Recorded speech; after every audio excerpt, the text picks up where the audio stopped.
We can take it no longer. It is time to sort out this shitty bathroom and do something about it. We can't really do a full makeover at this point because funds, but we can at least do something about the worst parts and try to make it look a little bit more pleasant.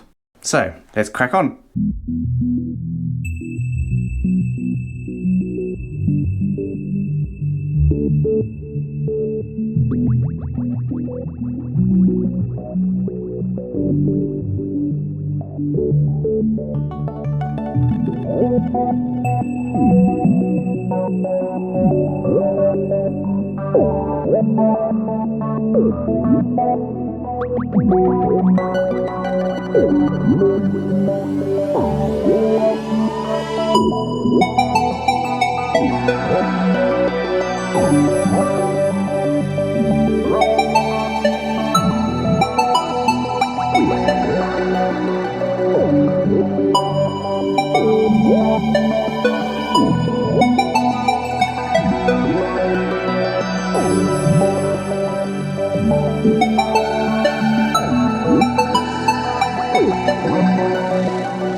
Right, so Rach has been very busy today and she has filled all the holes in the walls and sanded them back.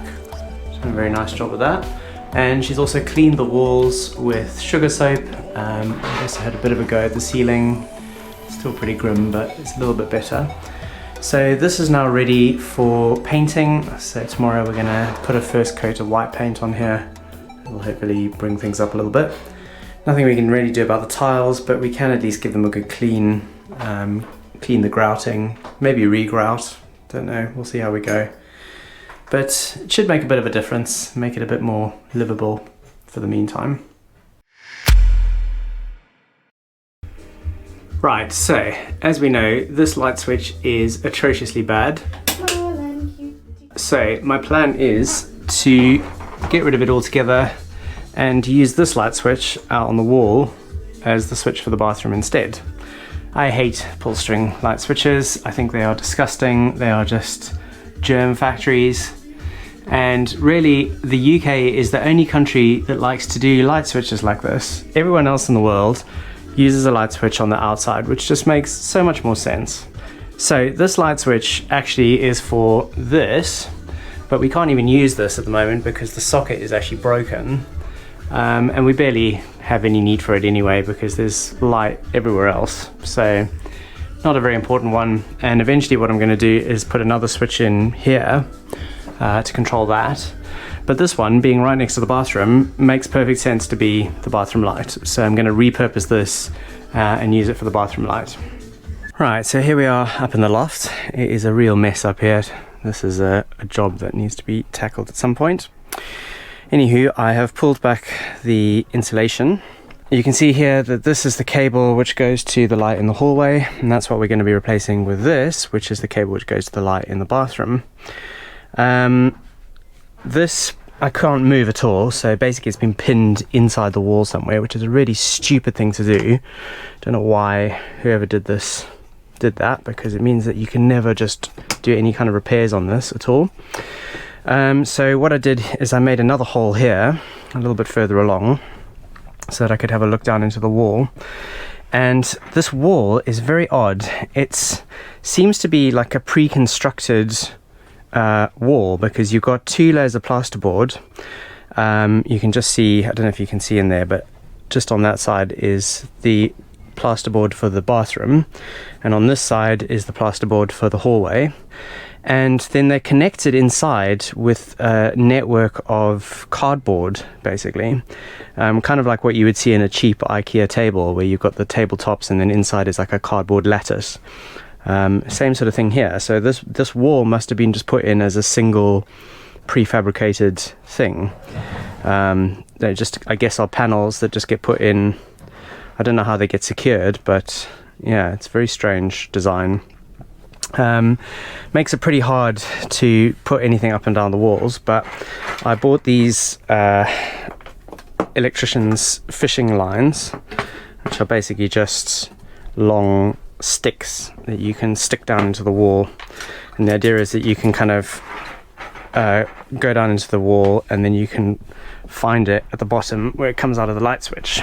So there you can see the bottom of my fishing line, which has come through the top of this light switch. So position wise I was pretty much perfect, which is good. So what I'm going to do is I'm going to fish up a new cable, because this is obviously, this whole network of cables is for the hall light, which, yeah, I'm not quite sure what I'm going to do with this yet, so I'm just going to put this out of the way in the wall for now until such time as we get to putting in this other switch here. But basically what I'm going to have to do is fish across, I think, with a bit of an extension and put another switch in there, because this goes downstairs to the switch down in the bottom hallway. This goes up into the roof. That's what you've seen coming out, which goes to that light fitting there. So I think what I'm going to have to do is just basically use another piece of cable to connect up to a new switch on this side, but I'm not going to bother about that now because we can't even use this light fitting at the moment because it's broken. So for now I'm just going to fish a new cable straight up the wall there, and we'll then use a junction box to connect that with the cable that's already in the roof.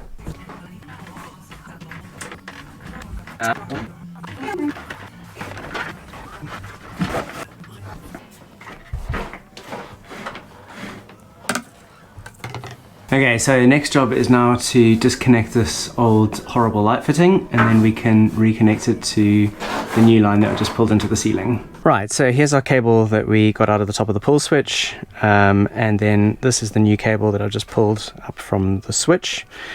This is a junction box, and what I'm going to do is just connect these two in the junction box, and just secure that to the side of the wall there. Right, so I've now connected the two cables and put them in this nice little junction box here, so that should hopefully keep things safe. And then basically this goes down to the light switch, so we'll just go and connect that up now. Okay, so we got the cable all wired into the switch, and now we just need to put everything back, and then we can give it a test. So, moment of truth. Way, look at that. No more shitty pull string. Hooray. Right, so Rach has done some really sterling work painting all the walls. We still need another coat. Don't worry, this is not how it's going to look finally. But it's starting to look a lot better anyway than the horrible blue colour. Still got it down here, but we're going to replace this. We've got a new bar side that's going to go in there. That's going to be a job that gets done after we've put in a new floor. As you can see, we've pulled up the lino that was here. We've also been around and screwed in all of the floorboards, and there is still a few squeaks, but much improved over how it was. I have put a panel over this hole in the ceiling here. It doesn't look very nice at the moment. We're going to put some paint on it. Hopefully it'll look a little bit better, but really it looks pretty awful. But this whole ceiling really is completely foobarred.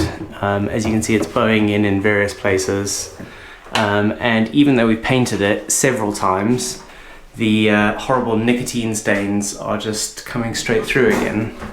So basically this whole ceiling really is completely past its prime and will need to come out. But there's not going to be much point in doing that until we've sorted out this boiler that's in here and moved that so that we can take out this wall and turn this into a shower.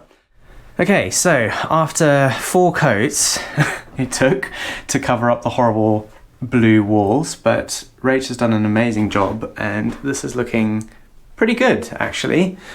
These walls are very old and damaged, so yeah, it's never going to be perfect, but this looks a million times better than it did. And once we've done all the other little upgrades that we're planning to do in here, I think this will be usable for the meantime anyway, until we do a full upgrade. Right, so I have just pulled off the light fitting, and all I can say is it is a miracle that this house has not burnt down. Look at this. They've just basically taped together all of these wires. As you can see here, at some point it's got very hot and has started burning. Don't know when that was or what caused that to happen. This is literally a house fire waiting to happen. I cannot believe that they've just used tape to tape up all of these connections. That is quite atrocious. So essentially what we have here is we have the lighting ring which goes around to all the lights in this upstairs area. Then we have the cabling for the switch, which goes down to the switch which was in the pull switch, which I moved to the wall.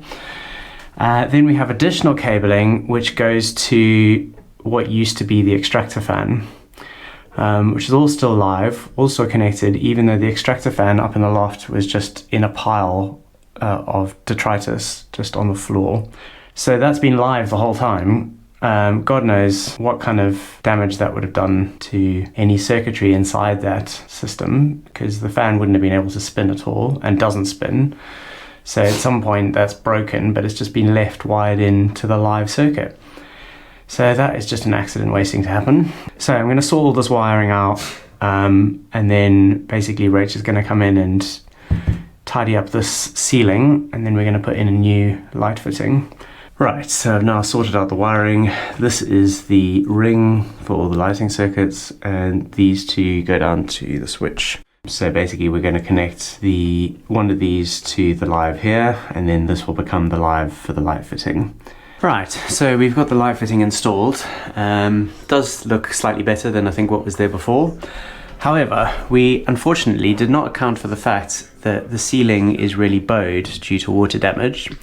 So as you can see here, the light fitting is not straight, and there's a gap at the top, which is very annoying. But there's not much we can do about that, unfortunately. We're just going to have to leave it like that. I'm going to try and see if I can seal around it a little bit, which might make it look a bit better. But really, the problem here is the ceiling, which is in a terrible state. As you can see, it's still very stained, even after many layers of paint. Unfortunately, the staining just comes straight through the paint, so it doesn't matter how much paint you put on there. Right, so this is the state of play with the bathroom at the moment. We have replaced the light fitting, painted the walls, and pulled out the floor. I've also done a bit of a clean-up of the silverware on the bath, tried to get rid of some of the lime scale. So things are looking a little tidier. So we are making progress, but still quite a lot to do. We have to replace this bath side, but we can't replace this bath side until we replace the flooring, and we can't replace the flooring until we take out the sink, and we can't take out the sink until we get the right fittings to connect the new tap to this pipework here. And we can't do that because this pipework doesn't have any isolation valves on it. So we can only remove this old pipework if we turn off all of the water to the whole house. And obviously we can't leave it in that state while we wait to get the new stuff for this tap. So basically we have ground to a halt, and that is pretty much all we can do for the moment. I'm going to be away this weekend, so I'm not going to have time to do any more work.